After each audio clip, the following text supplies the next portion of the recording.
I'm having a bit of a fangirl moment right now because today on the show, we are joined by the incredible Dr. Jody Carrington to talk about building connection in a disconnected world and why connection can help boost your confidence.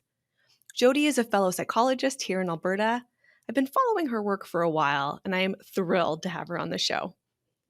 Over the past 15 years, Jody has assessed, treated, educated, and empowered some of our most vulnerable and precious souls on the planet. She's a child psychologist by trade, but she rarely treats kids. Her answer lies, she believes, in the people who hold them, including educators, parents, first responders, and foster parents. Before Jody started her own private practice and speaking across the country, she worked at Alberta Children's Hospital on the inpatient and day treatment units, where she held families with some of the most difficult stories. They taught her the most important lesson: we are wired to do hard things. We can handle those hard things so much easier when we remember this: we are also wired for connection. Her first book, Kids These Days, a game plan for reconnecting with those we teach, lead, and love, sold 20,000 copies in just 3 months and is now on Amazon's bestseller list.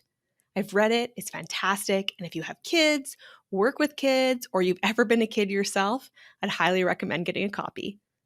Her second book, Teachers These Days, Stories and Strategies for Reconnecting, was on Amazon's bestseller list within the first 24 hours, and her third book is coming out in December of this year.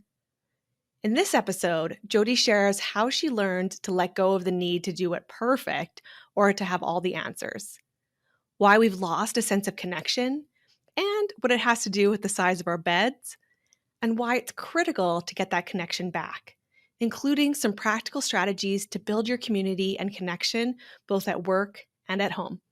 Okay, let's dive in.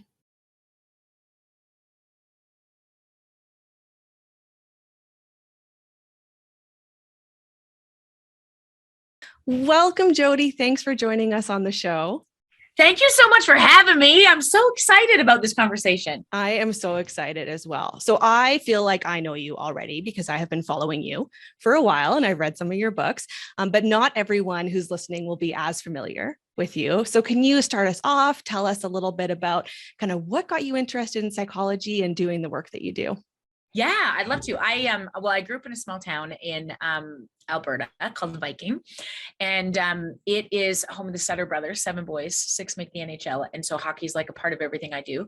And it's also home of the Kinsella gravel pits, where I drank excessively with the Sutters, trying to find a husband through most of my youth. Okay. And it was actually, I often tell the story in Kids These Days, the first book I wrote, because it was a teacher that changed my life. And I think she was the epitome of anybody who has made a big stamp on my life. She was my first real experience that I can remember about being seen. And her name was Holly Nordstrom. So 22 of us started kindergarten together. The same 19 of us graduated together. And when we were 16 in grade 10, one of the most popular kids in our class was killed, and he was the captain of our hockey team. And I remember him as this, amazing kid. And I remember where Holly was standing when she told us that he had been killed. I remember what she was wearing. I have no idea what she said, but I remember how she made us feel. And I remembered thinking, even as a 16-year-old kid, like if the big people are okay, the little people are going to be just fine. Like if there's somebody at the helm who can just sink into emotion, it's going to be okay.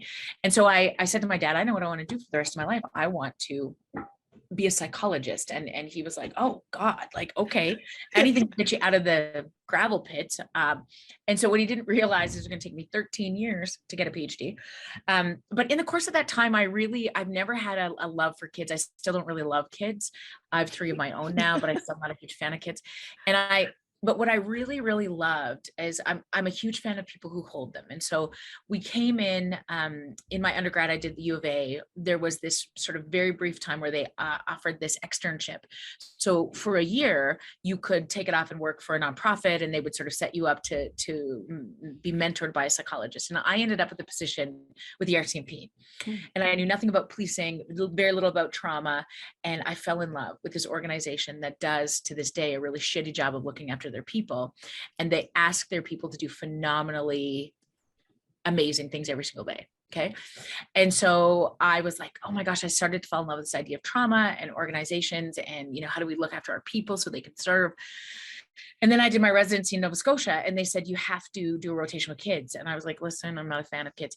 And I had to, because you just have to. And I fell in love with these tiny humans. And I realized we knew less about kids and trauma than we know about adults and trauma. And so I spent an extra year out in Nova Scotia working in a clinic for kids. And when I came back to Alberta, my first real job was at the Alberta Children's Hospital on the Lock Psychiatric Inpatient Unit. And I started to understand everything we'd been taught was best practices for a world that no longer existed. Mm-hmm. And so much of everything we learned about was behaviorism, right? Which fundamentally means you make a good choice, you're rewarded for it. You don't make a good choice, you're punished. And that's dumb, because it was based on everything we learned from a rat and a pigeon. Yeah. And we didn't take into account that when we were setting up the best practices of behaviorism, that proximity was embedded in our relationships, that we saw each other. In fact, our grandfathers, our great grandfathers looked at their children 72% more of the time than we look at our kids today. And what hasn't changed in 2 generations is this idea of the necessity for connection and relationship. In fact, we're wired for it. If you disconnect from an infant, they die. And we are continuing to use those best practices that were established in a world where we had much more proximity and connection to each other. And now we've never been more disconnected in the history of the free world. And so I learned so much from my mentors and everybody who would just take me under their wing at the Children's Hospital. And then when we had our babies, we moved just up the road to Olds, which is still on this beautiful Treaty 7 territory. And I opened a practice and I started to consult around the really, really tough kids. And because those are my favorite, the most dysregulated, the hitters, the kickers, the biters, the ones that tell you to fuck off. Those are my babies. I love to figure out not what is wrong with you, but what has happened to you. Mm-hmm. And I started to speak about it. And schools would say, hey, could you come talk to us about this kid? Because I would assess this kid and be like, whoa, just a second. How'd he get here? And so then could you talk to superintendents? Yep. Could you talk to our organizations? Yep. Could you talk to our EAs? Yep. And that started to spread across this country. And then the question was, could you write a book about it? So I did.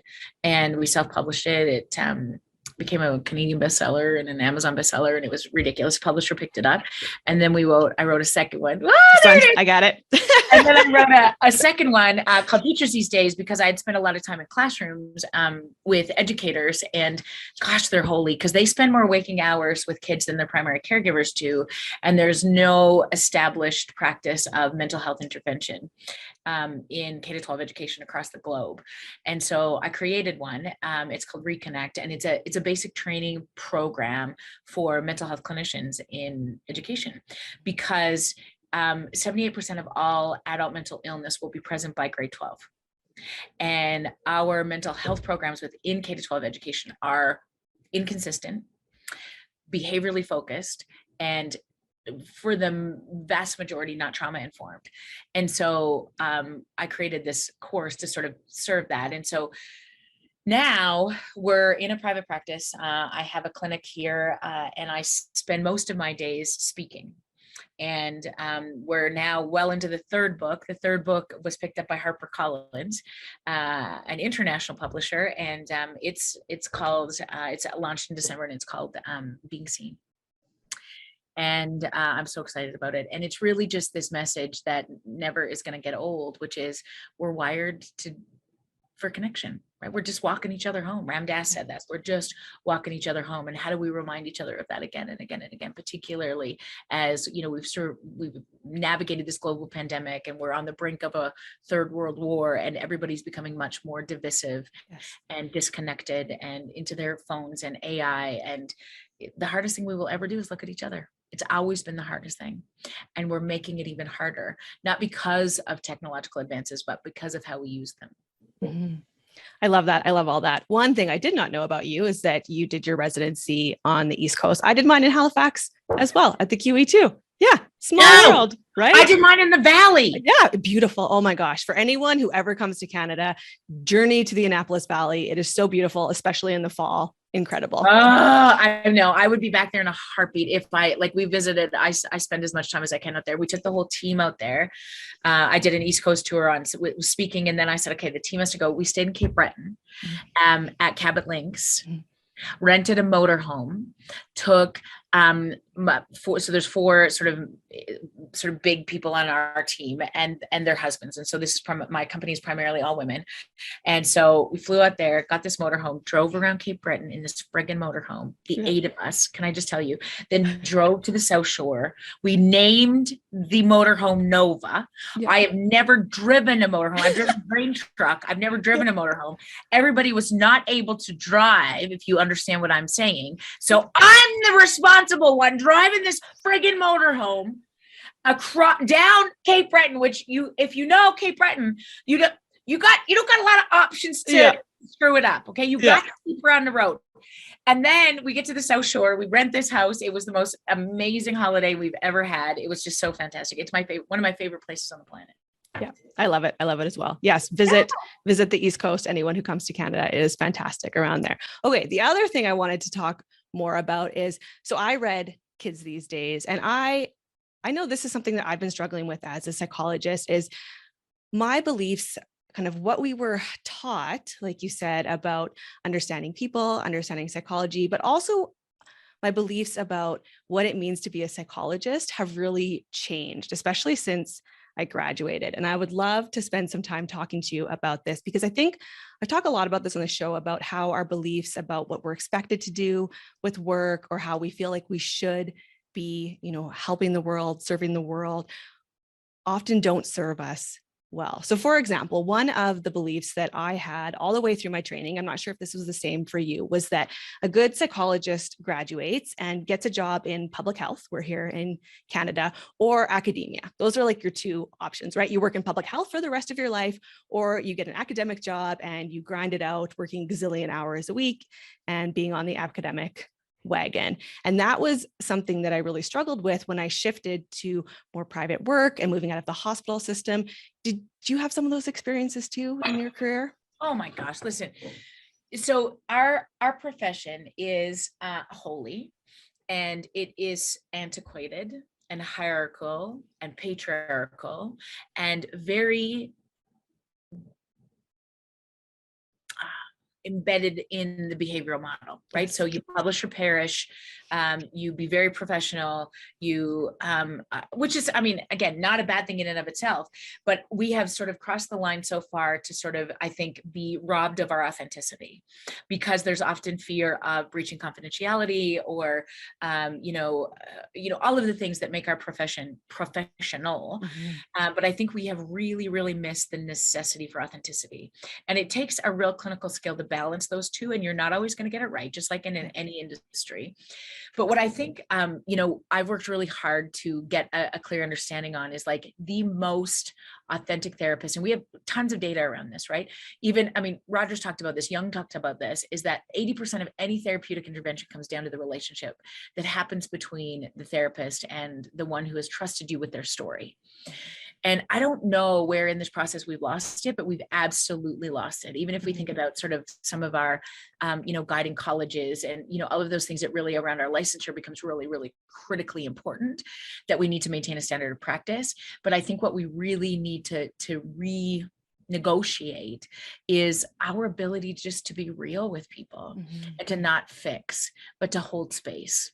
And I think that, every manual that I have on this shelf behind me is very much around, here's the 5 steps to get people back to where they need to be. And what we miss so clearly in the process is we're so embedded in treatment models that we've missed really how to do a good assessment.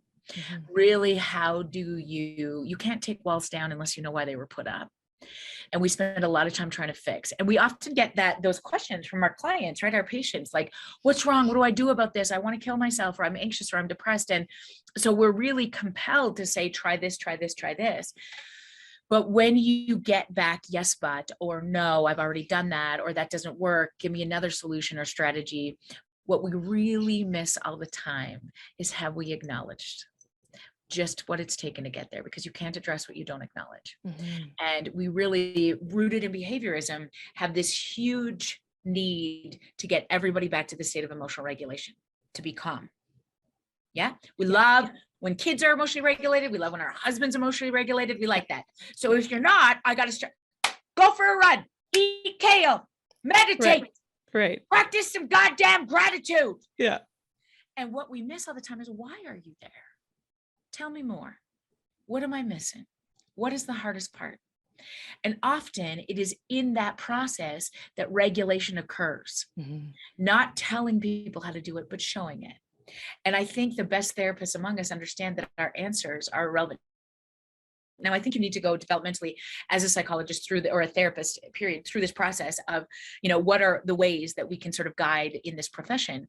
And then you developmentally evolve, and some of us get there faster than others, because I cried myself to sleep for the first 5 years of this profession, because we're so committed to offering that connection and that support and getting it right. And so I know you can probably align with this, but like, I would come to many sessions prepared. I've read the file. I've got 87 handouts on all the shit that people could do. And we would get there and it would be like something completely like off. And I'd be like, no, I thought we were talking about that. It says here you're anxious. Right. Okay.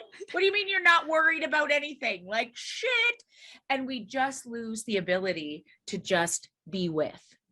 And I think some of the finest modalities that I learned later in my career, like, Sue Johnson's EFT work with the couple stuff, or for sure EMDR around the trauma work, that is much more invested in sort of not, where do you feel it versus what happened, has really allowed me to evolve, I think, as a clinician, and to understand that I'm not going to get, I'm not responsible for the answer. And as soon as that came off my shoulders, and I remember that in various times of my career, sort of coming to that epiphany and then falling back into shit. And I think that's sort of that journey that we don't name enough, that we don't talk enough. In fact, I remember seeing, I can't remember his name right now, but I went to therapy when I was in the first couple of years, because I had this beautiful mentor named Paul Oliphant. Do you remember? He was a psychologist in Calgary for a very long time. Anyway, he's my beautiful mentor. And he just really took me under his wing, and it was so necessary. And I also then ended up seeing a psychologist because somebody recommended, and I enter it was maybe the second or third time I had done therapy myself. And I was like, okay, listen, do you ever, still at your career, I was like, how long have you been doing this? And this fellow was like 30 years. And I was like, okay, do you ever like go home at night and think like, I don't have a clue what's going on? Like, do you ever like feel like you're missing something? Like, do you ever come prepared and then you feel completely unprepared? And he was laughing at me, like, right? I was like, does that ever go away? He's like, yes, like it dampens, but you should always be in this space of being curious. And Paul explained to me, you get this like Rolodex. I don't know, like I'm old enough to remember like the Rolodex that used to yeah. Okay. So you go like that. And he said, like, I have a Rolodex in my mind of about, I don't know, like 12 presentations, 12 stories, or 15, or whatever it is. And every time I get to see patients, every time I get that experience, I start to sort of expand on those stories, understanding about how human behavior and interaction and what people need in this situation do. And he said, so you can't learn about this in a book. There is no replacement for experience. And I was like, I don't like it. Yeah. I just want you to come in and do it. And I just want to watch. Yeah. Because there'd be so many times where I'd be like freezing in a session and I'd be like, and I know he's behind the glass. And I'm like, hey. Yeah. Save me. He would come in, and you know what he would do every time? He would be calm. And he would look at me like, Jesus. And he would look at them and say, tell me more. What are we missing? And he would get the story, and that would direct the treatment.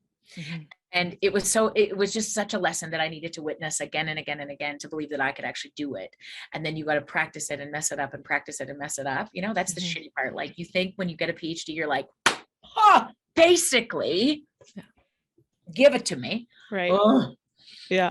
I got to say, I feel like in retrospect, I think I was more confident immediately when I graduated compared to almost 10 years later now, right? I get like less confident that I know what I'm talking about every year. And I think that's good. I think that's part of that, being curious and wanting to learn and adding to those experiences that we don't get, like you said, until we've had those years and years of experience.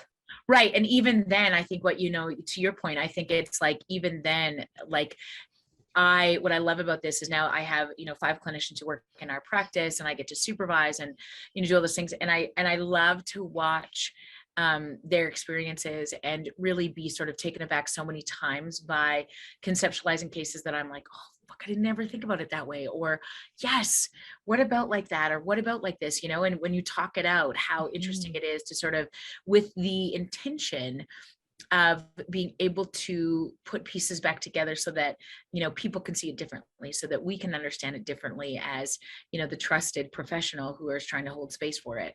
And you're right, every day I just keep thinking, oh my gosh, I messed that up, or I've been doing this way for so long. I just started supervision again with one of my most idolized psychologist in Calgary. And it's been such a great experience because we go back and forth from her saying to me like, oh my God, Jody, is this even helpful? To me going, oh my God, I didn't even think about that. Right. And even just things like documentation and being able to like, okay, so ethically, how would I work through that? And like, I can't just like wing through that process. Like, what about da da da da da? Mhm. And it's been such a great experience because we often don't have that ability, right, to sort of run cases off each other, or like, Mhm. can I videotape this and you watch me in the session, or so I love that opportunity of being in a learning space, because you never get good at this Mhm. stuff. That's right. Yeah. I'd love to get your perspective a bit more on that, because I think that's something that a lot of us struggle with, is asking for help. I know our community on the show is a bunch of overachievers and recovering perfectionists. And sometimes we get into that belief that, oh, no, I should be able to figure this out myself. And if I can't, then something's wrong with me. And we feel shame and all of these things. Any recommendations or tips for how to get comfortable building that connection and reaching out for that support? I think that I don't know. I mean, I really think that if you are if you have achieved well, particularly in the world of academia or education, there is this expectation that you will push through and you can get anything done, right? And so many of us, particularly as women, I think Mhm. we're still one generation out of a very traditional upbringing. I was raised in a way where the women take a traditional role, men take a traditional role. And here I am, the CEO of my own company. My husband works for me. We have our 3 babies. And how do we drop this expectation that, we can't do everything? Right. And it's like, God, I feel shitty because I hate cooking. I'm shitty at it. I'm not even a fan of parenting. And I mean, I love my children, right? But I think there's that expectation of like, can women really enjoy their work? Can you really step into it and love it? Yeah. And here's full permission. Yes. Yes, you can. And you cannot tell your kids how to be great and love their dreams and be anti-racist and change the world. You got to show them. And I think that's the thing that allows me to hang on most days, because it's not if I'm going to forget that or doubt that or have those days where I'm like, this is stupid, I'm quitting, everything is so dumb, I fine, take my license, fuck you, I don't even care. If this is not good enough for you, then I'm moving to Texas, and I don't know what I would do, but anyway, the idea is that for a couple of things have come so clear to me. It's what you consume and who you surround yourself with.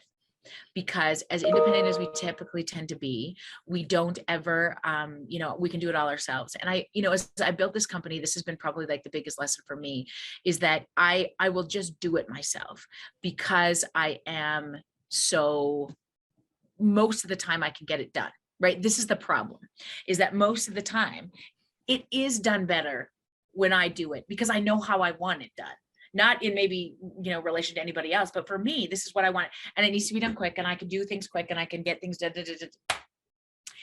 And when I was building this, you're trying to decide, like, do we expand the team? And I kept saying to Marty, who is our COO, no, I just want you and me. Like, I don't, managing people is a piss off. Like, I'm a good psychologist. I don't know how to bucket. What do you mean taxes? I don't understand.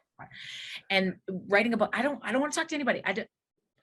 And so what's interesting is I sat with this, so we hired this business coach, and we sat down, and he, met with our team, and he was like, okay, listen, you as an entrepreneur, and basically I've never considered myself as one, right? Like when we are taught to, be employed in academia or employed at a hospital, you have a job, you go to work, and you come home, and you should really just leave everything at the office and just frolic, okay? In the richness of what it means to have a PhD.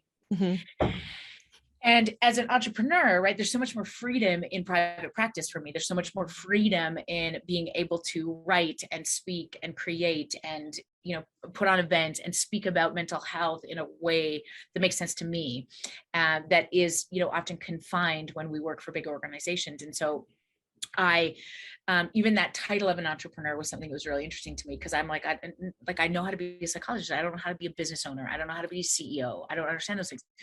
And so, of course, if you surround yourself with people who know more than you, particularly in this space, you will do well. And that was our biggest focus of last year, is how do we start to ask the people who either we are going to agree or not, right? It doesn't mean that they need to be the advice we're going to follow, but tell me what it's like to build a business in agriculture or build a business in,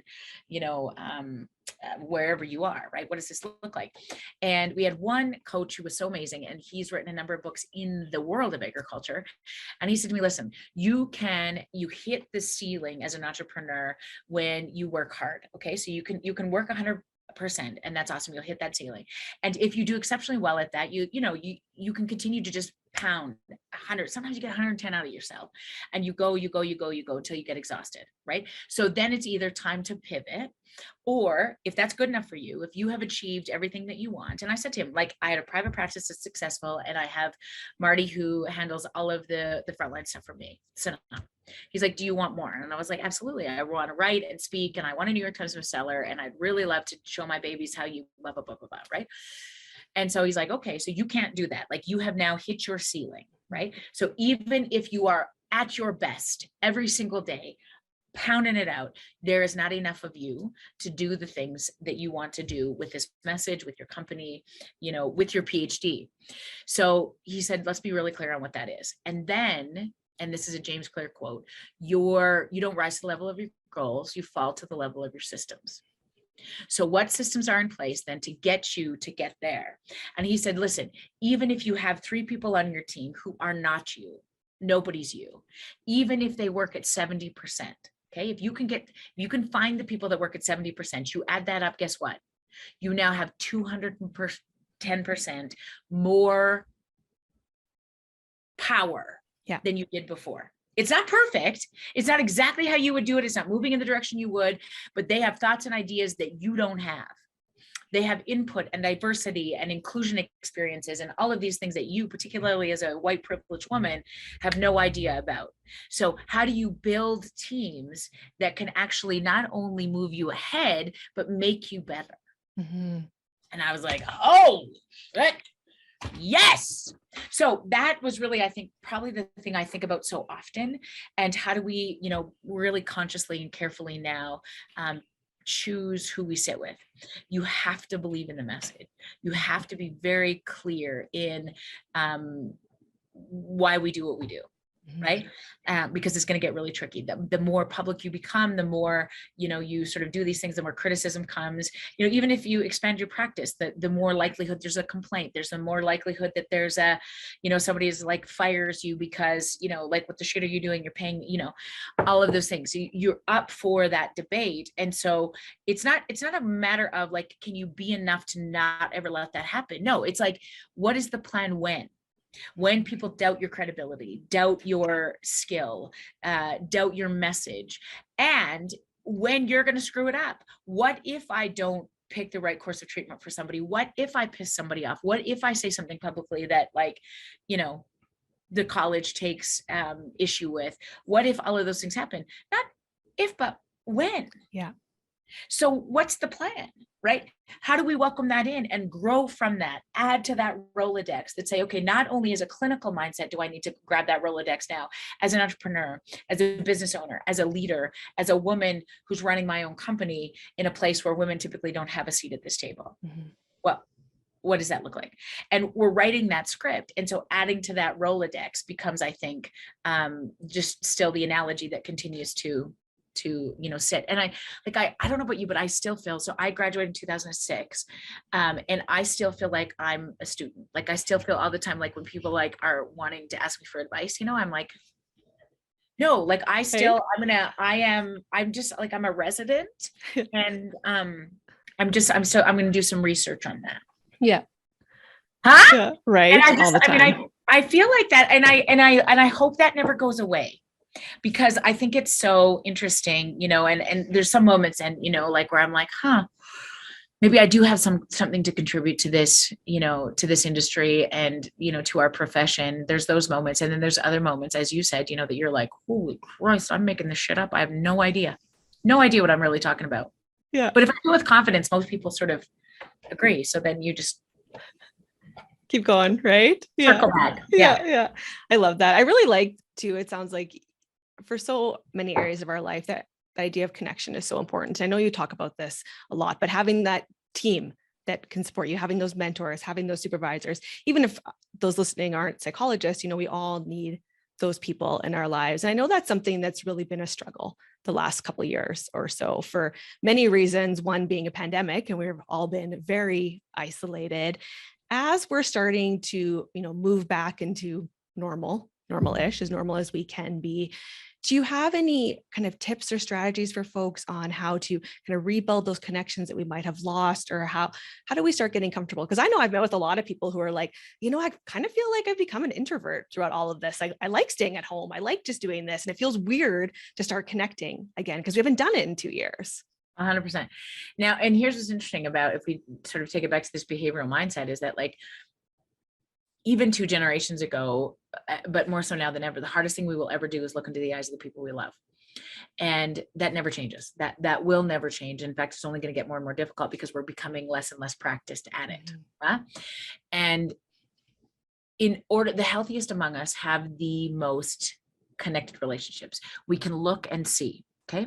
Those who are struggling significantly with mental health. So if you think about anybody who's struggling significantly with clinical anxiety or depression, or they're in the big state of grief or mourning, their eyes are down. If they've survived multi-generational trauma, your eyes are down, right? There are cultural differences in eye contact for sure, but what navigates this the most is our ability to socially reference. The exception, of course, is, people who are on the autism spectrum, but even then, eye contact, being able to socially engage is done for safety reasons. And so much about connection will never be automated. But because it remains the hardest thing to do, to look into the eyes of the people you love, the more exit ramps we have, the more difficult it's going to be to continue to get those skills developed and to fill each other up in this process. And I think that so much about this moving forward is, how do we stay connected on purpose? Mm-hmm. How do you know that that is your superpower as a leader, as a business owner, as a parent? Is really, it is so much easier just to text our kids when supper's ready. But when you go down the stairs and go into their room and Fortnite is on, or they have porn open on their computer, or whatever the freaking deal is when they're, your 15-year-old kid, how do we then engage in those processes? Because if I think about my father, for example, he grew up in a 700 square foot house, right?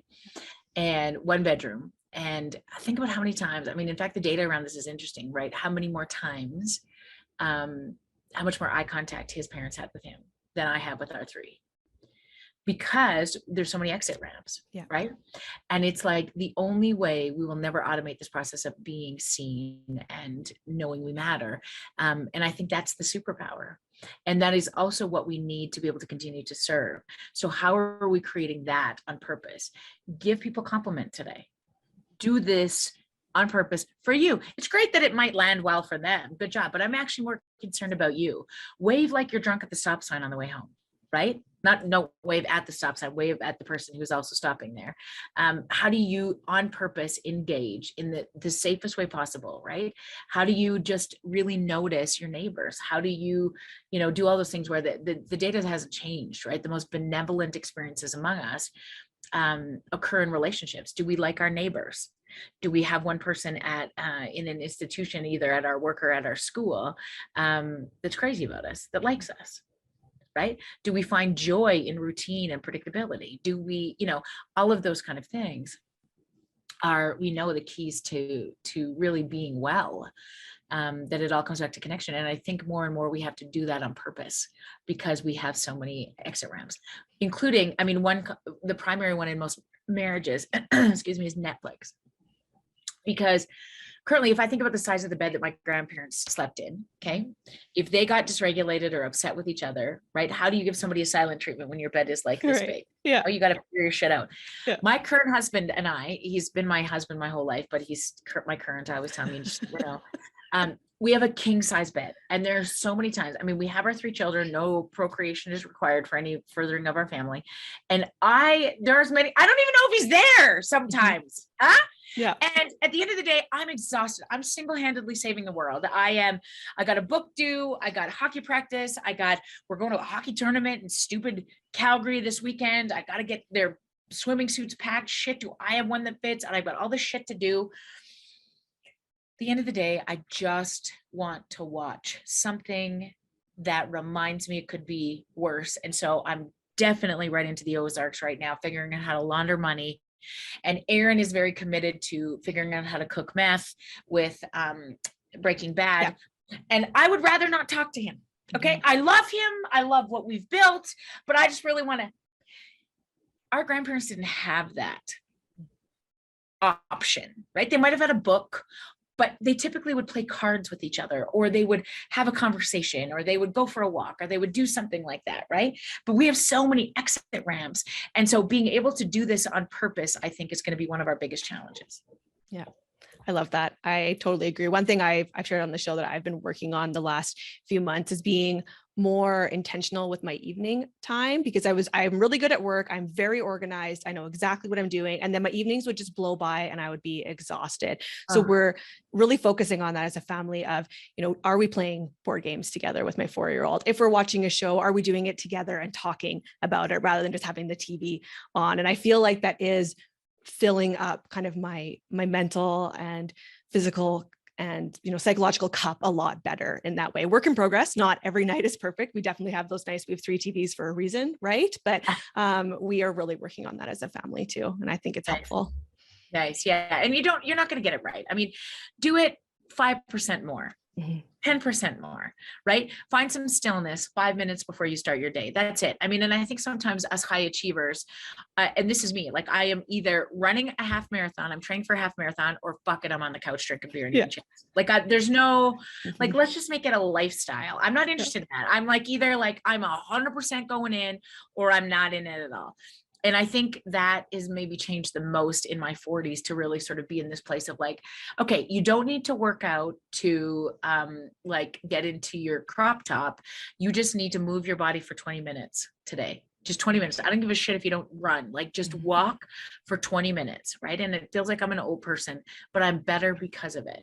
Yeah. So lowering those expectations of what we used to do to just, okay, the minimum, do this, and you'll be better for it, right? You don't need to drink your 8 glasses of water. 1 more bottle today. That's all I want. That's all I want. Right? So good. We do the little things. Yeah. Yeah. I love it. Okay. One final question. If folks want to work with you, they want to learn more with you, they want to come to some of your speaking stuff, where should they go to find out more? drjodycarrington.com is everything where we land. We have this most phenomenal team right now. We're launching a new website, and I got to tell you, Nicole, it is like the most beautiful friggin' thing I've ever seen. And I'm always on social media, not because I love social media, but because this community has been so amazing to me that it is the place where we land the most. And so I do lives on Wednesday mornings. We have coffee at 7:30 Wednesdays and Fridays. And yeah. And I'm just so excited in the next little bit to continue to sort of put stuff out there that makes sense to me around the importance of connection and reconnection, and why that's so critical right now in this mental health crisis that I think we're fixing to step into for the rest of our careers for sure. Fantastic. I'll put that link to Jody's website in the show notes as well. Well, thank you again so much for joining us today. Thank you for having me, doctor. It was a joy. It was a joy. All right, everyone, that's a wrap. I'm Dr. Nicole Byers, and this is the Bold Life Podcast.